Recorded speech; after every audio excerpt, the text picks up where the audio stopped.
another lugit serye naman ta. Actually, hindi man masyado madamo sang ingron kag dry skin ni si client.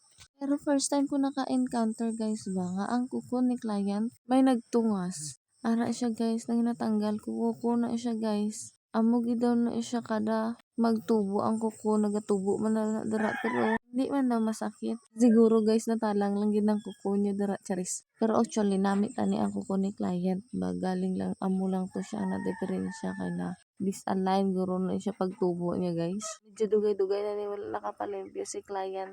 Masakit na daw ang kilid sang iya mga kuko. Pero actually hindi man mga dagko ang iya nga mga ingron guys Daw halos lang wani wala. Pero ang kuko niya guys, kung matubo sa gilid amo ang masakit. So guys, keep watching lang kita. Amo lang to, okay?